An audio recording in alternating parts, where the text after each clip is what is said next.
Bonjour, c'est Samia Arabe depuis la Kabylie.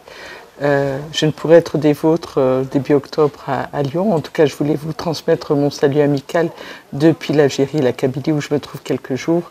Souhaiter réussite pour ce magnifique événement et vous envoyer à ma manière mon témoignage de soutien. Je vous laisse au bon soin de Jacques Pradel pour découvrir quelques témoignages, quelques extraits de témoignages du travail mémoriel que j'ai appelé Mon Algérie à moi. Je vous souhaite une magnifique rencontre et une belle fin de semaine.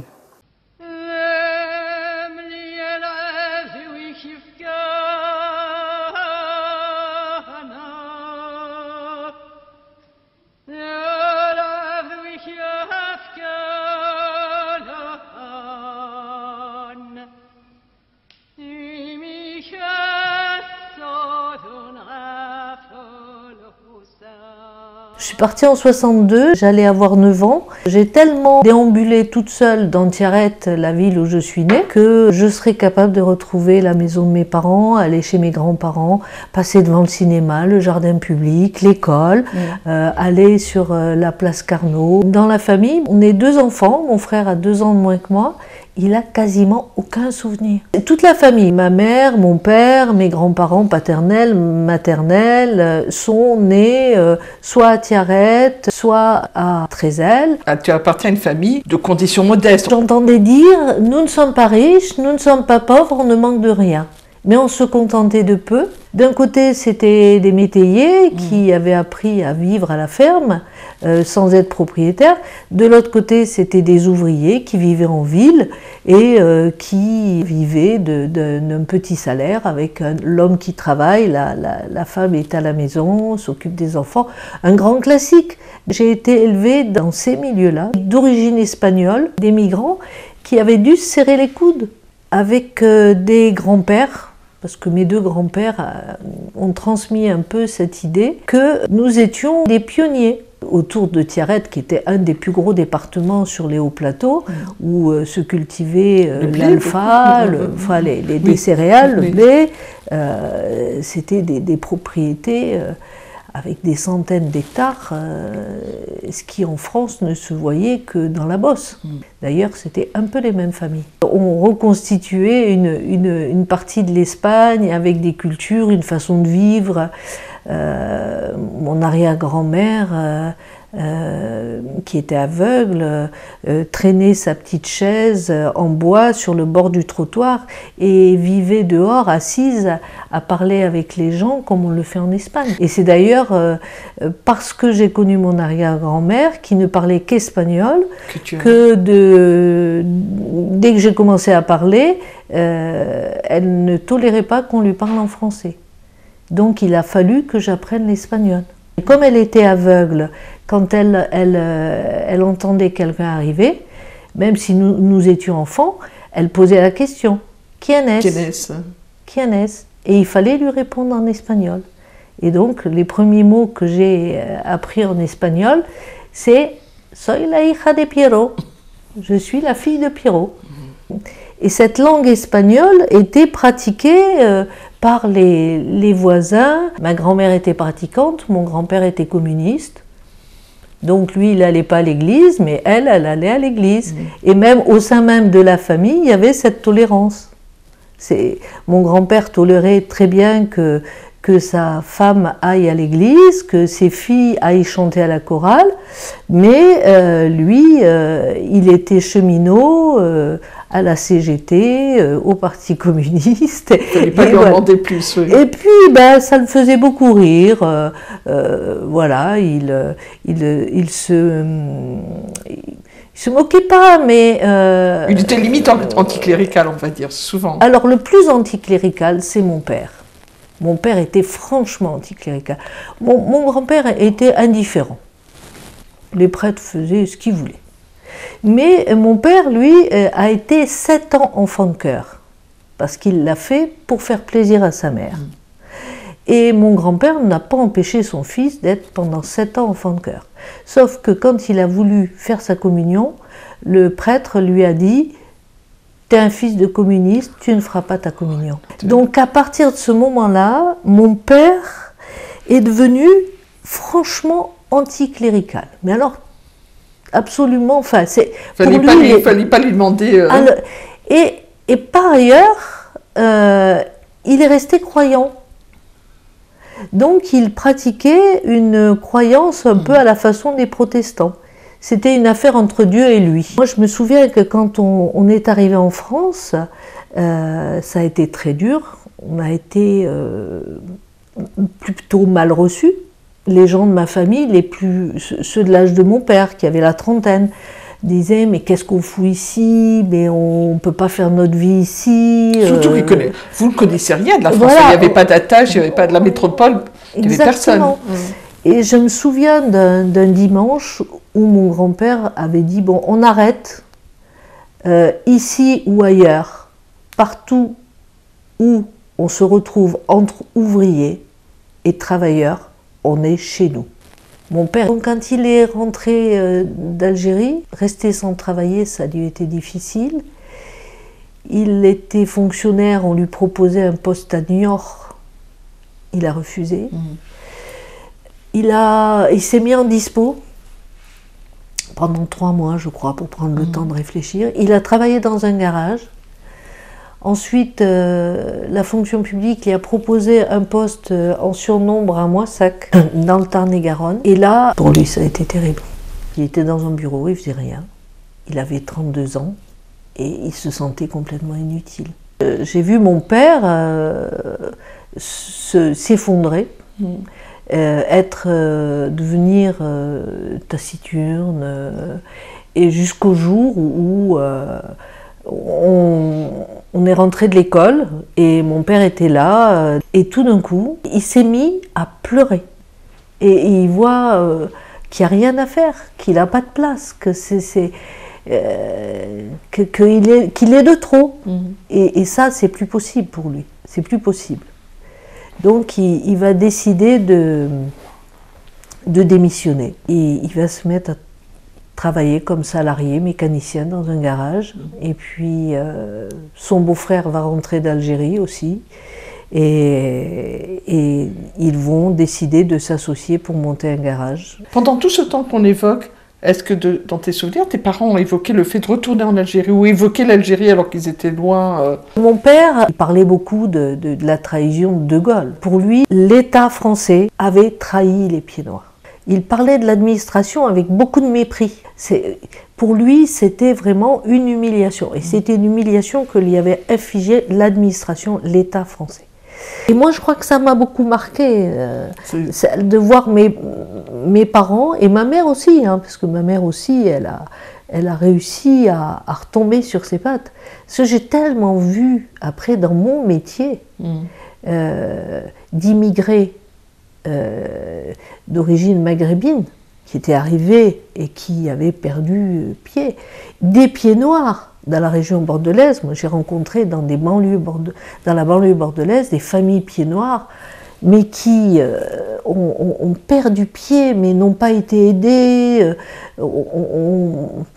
Certains, de l'alcoolisme, des hommes qui ne retrouvant pas une utilité, se sont trouvés à sombrer dans l'alcoolisme, à ne plus pouvoir travailler. Tu évoquais tout à l'heure en aparté qu'il t'a fallu du temps avant d'accepter de dire que tu étais pied noir. Ah oui. Pourquoi? En gros, jusqu'à l'âge de 40 ans, j'avais honte.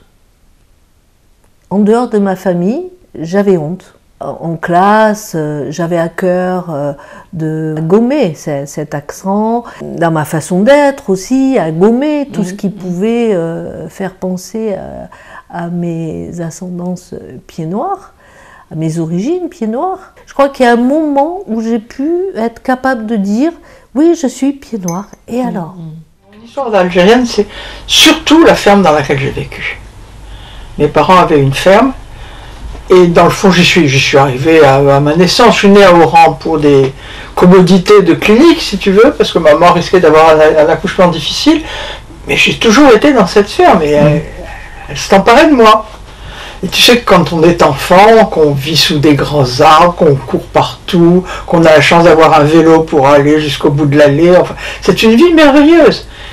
Et on était dans une ferme en plus pleine d'enfants, de toute culture. On s'entendait très bien, on courait partout, on faisait des bêtises, on allait à la ferraille chercher des vieilles assiettes cassées pour jouer à la maison. Enfin, on a eu une enfance extraordinaire, et surtout à la ferme. Tes parents ont cette ferme, que font-ils à Mercier-Lacombe? Ils sont propriétaires, et c'est une ferme qui date de mon arrière-grand-père, qui était boucher à Bélabès, et qui a eu certainement les moyens d'acheter des terres. Alors je pense, d'après les papiers qu'on a, ce sont des terres achetées. Mon grand-père s'est installé ensuite, il avait 3 fils, et il a donné la ferme à gérer à son fils aîné, mon père, et à son fils cadet, le père de la fameuse Mouchka de Terre du Vent. Donc voilà ce que j'étais. Du côté de mon arrière-arrière-grand-père maternel, c'est ce qu'on lit dans le premier convoi, c'est-à-dire qu'il est arrivé dans ce premier convoi, que j'appelle par ailleurs à certains moments le Mayflower des Français d'Algérie. C'est la première arrivée, enfin il y avait eu avant. Et mon grand-père paternel, il a dû arriver en 78 à peu près, à un moment où on a commencé à se dire dans les campagnes françaises que de partir en Algérie, c'était peut-être pas une mauvaise idée. On savait que l'arrière-grand-père était arrivé par le premier convoi, donc ma sœur a fait quelques recherches généalogiques, j'ai repris ces choses, et quand je suis tombé sur Internet, sur la documentation de ce voyage, parce qu'il y a une documentation formidable, il y a des gens qui ont écrit leur journal, il y a des officiers qui ont raconté ce qui se passait, c'est vraiment une très belle documentation. Et je me suis dit, mais ça, il faut que je le raconte. Dans le fond, c'est très bien. C'est ton histoire, mais c'est très bien. L'histoire se fait à l'envers, mais tant pis. L'enfance, la guerre, le retour et la préhistoire. Voilà, ça fait une quadrilogie. Et sur la question du premier convoi, qui date de 1848, oui, ça permet de rétablir une vérité, en tout cas d'inscrire la réalité de ce qu'on appelait des migrants en fait, qu'on a envoyés en Algérie. Oui, et qui connaissaient rien, à l'Algérie. Ils partent en disant on va se marier avec des bédouines, tu vois. Ils s'attendent à rencontrer des animaux sauvages, quoique il y en a encore. Au Laurent, il y en avait encore. On a une anecdote que je raconte d'ailleurs dans le livre d'un lion qui est venu jusqu'à Saint-Cloud. Il n'est pas resté longtemps, il a été tiré très vite, surtout qu'il y avait un stationnement militaire. Donc, Michel, on précise pour les gens qui vont nous entendre, c'est pas Saint-Cloud dans le 92. Hein. Non, voilà, à Saint-Cloud d'Algérie. À Saint-Cloud d'Algérie, qui est une petite bourgade près d'Oran. Ce qui était intéressant aussi, comment ces révolutionnaires, car ce sont des révolutionnaires, les gens qu'on envoie, ce sont soit des gens qui ont été sur les barricades, soit des gens que la misère a aussi poussé à être sympathisants de ces émeutiers, puisque c'était la grande émeute de 48 où on a tué un archevêque, enfin ça a été... et qui a été suivi d'une répression, à l'époque on rigolait pas, hein. Toute personne qui était soupçonnée d'avoir participé à la... était passée par les armes. Je suis originaire d'Algérie. Ma maman était de souche espagnole, pur sucre, à savoir qu'elle est née à Torreviejas. Je crois que maintenant c'est un port très touristique à côté d'Alicante. À l'époque où elle est née, c'était un tout petit port, de rien du tout. Et mon papa est né à Oran, d'un père gersois et d'une maman espagnole également. Sa maman travaillait chez Bastos, à l'usine Bastos, l'usine de cigarettes d'Oran. Je suis née à Mascara en Algérie. J'y ai vécu ma toute petite enfance parce que très vite mes parents sont allés s'installer à Palikao, à une vingtaine de kilomètres de Mascara. Et c'est là que j'ai vécu toute mon enfance et ma jeunesse, jusqu'à 1962, année où je passais mon deuxième bac, puisqu'on passait 2 bacs à cette époque-là. Et je suis venue passer mon bac en France et je me suis inscrite en fac parce que je voulais faire des études. Je suis musicienne, mélomane, lectrice invétérée. On va remercier, pour ne pas l'oublier, on va remercier tout de suite Jackie Maléa. Oui, c'est lui qui nous a mis en contact, oui, c'est vrai. Alors, je le remercie beaucoup, d'autant qu'il est secrétaire d'une association qui m'est très chère, la NPNPA. Mon Algérie, c'est comme je te l'ai déjà dit, c'était déjà la lumière. C'était un pays de lumière. C'est un pays magnifique. Ça, il suffit d'aller sur n'importe quelle page d'internet et on se rend compte que c'est un pays magnifique. Mais quand on y a vécu, il y a quelque chose qui n'est pas sur les écrans de télévision. C'est la lumière. Et cette lumière-là, je la porte en moi. Et je la porte tellement en moi que je crains terriblement le soleil maintenant. Bon, peut-être que c'est pour ça, je ne sais pas. La lumière, bon, en plus, mon Algérie, c'est aussi mon enfance et ma jeunesse. Donc, enfin, toutes les personnes qui évoquent leur enfance ou leur jeunesse ont une nostalgie de ces années bénies. Hein. Le vert paradis des amours enfantines de Baudelaire, pour moi, il était là-bas, à Palikao, qui maintenant s'appelle Tirénif. D'ailleurs, c'est un village qui a repris son nom d'origine, bien sûr. Mais en 1963, aux vacances de Pâques, on était les seuls à Poropoul. La population européenne était déjà partie, oui. Merci l'OS. Bon, je ne devrais pas faire de remarques d'ordre politique, mais ça me dégoûte. Ils ont eu un rôle absolument néfaste. Voilà. Parce que je ne dis pas la situation. Il fallait que cette indépendance ait lieu. C'est normal. Mais oui. Mais ça aurait pu se passer plus calmement, de façon plus sereine. Mais à cause de leur comportement criminel, et je pèse mes mots, et bien voilà, ça s'est passé, ça a fait fuir beaucoup de gens. Mon papa et ma maman sont restés en Algérie. Il a pendant 3 années, il a travaillé pour le gouvernement algérien. À la demande du gouvernement. À la demande, voilà. Oui. Parce que, bon, pourquoi lui? Ben parce qu'il n'avait jamais eu de comportement raciste, alors ça non. Il nous avait dit un jour, si j'entends dans votre bouche le mot bico, parce que ça se disait, hein, je vous mets la bouche en sang. Il voulait dire par là qu'il n'aurait jamais toléré des propos, et puis de toute façon ça ne serait pas venu à l'esprit. Donc il était très mal vu de l'OS, il aurait pu y laisser sa peau, mais bon. Il est resté 3 ans, il a travaillé à former dans un domaine qu'il connaissait bien, c'est-à-dire celui de la viticulture, à une époque où il n'était pas question encore d'arracher toutes les vignes. Et il avait dit aux représentants du gouvernement algérien, je peux former des cadres, parce que avant les Algériens ils travaillaient dans les vignes, mais ils étaient manœuvres et puis c'est tout. Là, comme je te le disais hier, la seule promotion un peu plus importante pour eux, c'était de devenir chauffeur. Mais sinon, savoir organiser le travail dans les vignes, on ne leur avait pas appris. Et ça ne s'invente pas. Donc, il en a formé plusieurs, quand même, comme ça. Merci, chère Samia Arabe. Merci beaucoup pour cette invitation. Je suis honoré de participer à votre projet et de pouvoir évoquer encore une fois ces racines algériennes qui sont si précieuses pour moi.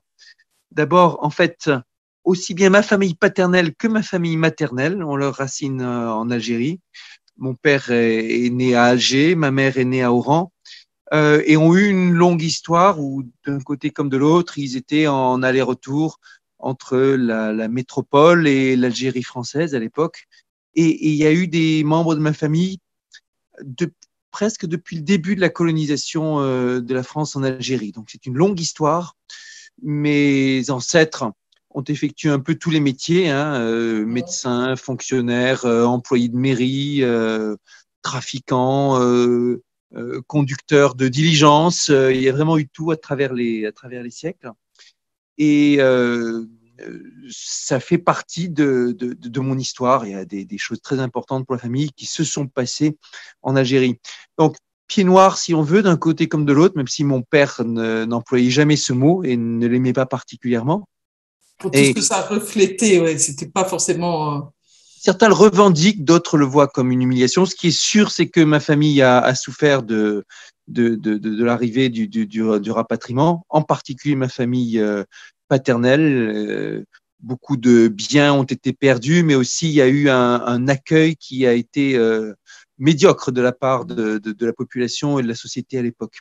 Et j'ai des souvenirs, beaucoup de souvenirs que me racontaient mes grands-parents en particulier.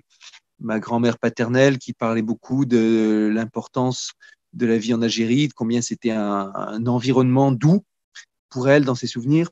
J'ai rencontré systématiquement les ambassadeurs successifs de France à Alger, rencontré un certain nombre de responsables, de membres du gouvernement, de Wali, et insistant vraiment sur ce côté scientifique. Et puis ça s'est doublé d'un engagement politique, celui sur Maurice Audin. J'ai été assez tôt exposé à l'affaire Maurice Audin, d'abord parce que je connaissais personnellement les enfants de Maurice Audin, Pierre et Michel, tous les deux mathématiciens. L'une a fait de la recherche et maintenant elle écrit des ouvrages qui ne sont pas particulièrement mathématiques aussi d'ailleurs, des romans historiques et des choses comme ça. Et puis Pierre qui a fait de la vulgarisation mathématique, en particulier au Palais de la Découverte, et que j'ai côtoyé pendant longtemps, même avant même de savoir de comprendre qui était Maurice Audin et quel était son combat. Vous avez plusieurs affinités, plusieurs points communs au final. Et comme en plus l'Institut Henri Poincaré que je dirigeais avait dans ses administrateurs des personnes très engagées sur l'affaire Maurice Audin, je pense en particulier à feu Gérard Tronel, j'ai pu côtoyer l'association des mathématiciens engagés comme Michel Brouet, l'ancien avocat, l'avocat de la famille Audin. Et donc, tout naturellement, j'ai repris le flambeau quand il s'est agi de porter au sommet de l'État les revendications par rapport à la reconnaissance par l'État français de l'assassinat de Maurice Audin et aussi la reconnaissance des pratiques de torture qui avaient lieu pendant la guerre d'Algérie.